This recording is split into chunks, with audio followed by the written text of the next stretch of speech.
Yesterday, we condemned the attack on a ship off the coast of Oman, in which, unfortunately, we lost 3 Indian nationals.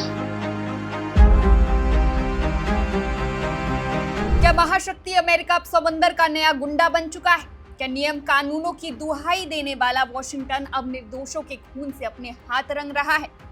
समंदर की लहरों पर एक ऐसा बारूदी हमला हुआ है जिसने पूरी दुनिया को हिलाकर रख दिया है। और इस बार शिकार कोई लड़ाकू जहाज नहीं, बल्कि भारत के वो जाबाज बेटे बने हैं जो अपना पेट पालने के लिए समंदर के सीने पर हल चला रहे थे। ओमान के तट पर अमेरिकी नौसेना की एक ऐसी ही बारूदी हिमाकत ने 3 भारतीय परिवारों के चिराग हमेशा के लिए बुझा दिए। लेकिन याद रहे, ये 2026 का नया भारत है जो अपने नागरिकों के खून की एक एक बूंद का हिसाब मांगना जानता है। कहानी शुरू होती है ओमान के तट के करीब से। समंदर की शांत लहरों पर पुलाव देश के झंडे वाला एक कमर्शियल तेल टैंकर आगे बढ़ रहा होता है। नाम था MT सेटेबेलो। इस मर्चेंट जहाज पर कुल 24 क्रू मेंबर्स सवार थे और ये सभी के सभी हमारे अपने भारतीय नागरिक थे। लेकिन अचानक अमेरिकी नौसेना का एक खतरनाक प्रोजेक्टाइल आता है और इस शांत जहाज से टकरा जाता है। एक जोरदार धमाका होता है और पूरा जहाज आग के गोलों और धुएं के गुब्बार में तब्दील हो जाता है। गनीमत रही कि राहत और बचाव कार्य के बाद 21 भारतीय नागरिकों को सुरक्षित बचा लिया गया, लेकिन 3 भारतीय नाविकों की इस हमले में दर्दनाक मौत हो गई। ये 3 नाम सिर्फ आंकड़े नहीं हैं, ये किसी के बेटे थे, किसी के पति थे, किसी के पिता थे। इनके नाम हैं deck cadet Aditya Sharma, engine fitter Shivanand Chaurasia और चीफ इंजीनियर पटनाला सुरेश। आज इन तीनों के घरों में मातम पसरा है। पूरा देश इस वक्त गुस्से से उबल रहा है। इस कायराना हमले के बाद भारत सरकार चुप बैठने वाली नहीं थी। भारत ने वो तेवर दिखाए हैं जिससे वॉशिंगटन के व्हाइट हाउस में खलबली मच गई है। भारत के विदेश मंत्री एस जयशंकर ने सीधे अमेरिकी विदेश मंत्री मार्को रूबियो को फोन लगा दिया। जयशंकर ने रूबियो से फोन पर बेहद सख्त लहजे में बात की और भारत का कड़ा विरोध दर्ज कराया। विदेश मंत्री ने सोशल मीडिया प्लेटफॉर्म एक्स पर इस बात की जानकारी साझा करते हुए साफ शब्दों में लिखा कि US secretary of state Marco Rubio से बात की। मैंने खाड़ी में अमेरिकी नेवी के हमलों पर भारत का कड़ा विरोध दोहराया है। इसमें 3 भारतीय नाविक मारे गए। कमर्शियल शिपिंग के खिलाफ ऐसी जानलेवा और घातक कार्रवाई किसी भी स्थिति में सही नहीं। यानी जयशंकर ने अमेरिका को आईना दिखा दिया है कि इंटरनेशनल वाटर्स में उसकी ये मनमानी बिल्कुल बर्दाश्त नहीं की जाएगी।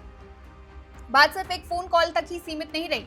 नई दिल्ली में कूटनीतिक स्तर पर अमेरिकी दूतावास के पसीने छुड़ा दिए गए हैं। भारत के विदेश मंत्रालय MEA ने शुक्रवार को अमेरिकी राजनयिक जेसन मिक्स को दूसरी बार तलब किया। जी हाँ, एक ही मामले में अमेरिकी अधिकारी को दूसरी बार समन भेजकर जवाब मांगा गया। विदेश मंत्रालय के प्रवक्ता रणधीर जायसवाल ने भारत का सख्त रुख दुनिया के सामने रखते हुए कहा कि भारतीय चालक दल वाले मर्चेंट जहाजों पर ऐसे हमले तुरंत बंद होने चाहिए। भारत ने साफ कहा है कि अगर खाड़ी क्षेत्र में शांति और स्थिरता चाहिए तो अमेरिका को इस बारूदी खेल को छोड़कर बातचीत और कूटनीति का रास्ता अपनाना होगा। अब सवाल उठता है कि दुनिया का चौधरी बनने वाले अमेरिका ने इस हमले पर क्या सफाई दी। अमेरिकी सेना ने जो दलील दी है वो बेहद अजीबोगरीब है। उनका दावा है कि MT सेटेबेलो जहाज ईरान से जुड़े जहाजों पर लगे अमेरिकी प्रतिबंधों के नियमों और अमेरिकी बलों के निर्देशों का पालन नहीं कर रहा था, इसलिए उसे निशाना बनाया गया। लेकिन अमेरिका की इस तथाकथित सफाई को पूरी दुनिया ने खारिज कर दिया है। संयुक्त राष्ट्र की विशेष एजेंसी अंतर्राष्ट्रीय समुद्री संगठन यानी कि IMO के महासचिव अर्सेनियो डोमिंगुएज ने इस हमले की सबसे कड़े शब्दों में निंदा की है। उन्होंने कहा है कि ये घटना पूरी तरह से अस्वीकार्य है। समंदर में किसी भी नाविक की जान को खतरे में डालना अंतर्राष्ट्रीय कानूनों का उल्लंघन है और UN ने भी IMO के इस बयान का पूरा समर्थन किया है।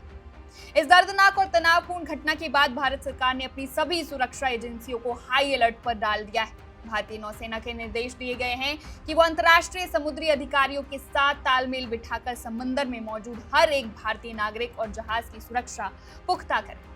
मगर आज का बड़ा सवाल ये है कि क्या अमेरिका सिर्फ अपने प्रतिबंधों को लागू करने के लिए किसी भी निर्दोष देश के नागरिकों की जान ले लेगा? क्या सुपर पावर होने का मतलब ये है कि आप अंतर्राष्ट्रीय कानूनों को अपने जूतों तले रौंद देंगे? भारत ने तो अपने तेवर साफ कर दिए हैं कि वो अपने नागरिकों की मौत पर झुकने वाला नहीं है। लेकिन क्या अमेरिका अपनी इस भयानक गलती को सुधारेगा या फिर समंदर की आग आने वाले दिनों में भारत और अमेरिका के रिश्तों को भी झुलसा देगी? इस बड़ी खबर पर हमारी नजर लगातार बनी हुई है। देश और दुनिया की तमाम बड़ी खबरों के लिए देखते रहिए one India Hindi. Subscribe to One India and never miss an update. Download the One India app now.